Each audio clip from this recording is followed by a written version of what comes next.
Hello everyone. So as we discussed in our previous video all about copy and view, okay, here is one more thing, okay, that copy owns the data and view does not owns the data. But how to check this thing?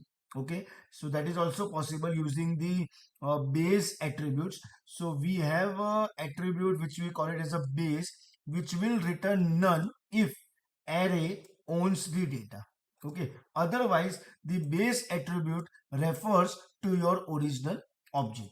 So here we have a program, okay, that import numpy as np and np.array 1 2 3 4 5, and then x equal to copy array.copy and y equal to array.view, and we are checking x.base and y.base. So basically we know copies owns the data. So for first one we will get answer as none, and view does not owns the data. So for the second one we will get original object, that means this value only we will get for the second one. So let's check the output of this. See, we are getting none for the first one and we are getting our original object for the second one, that is 1 2 3 4 and 5. Thank you everyone.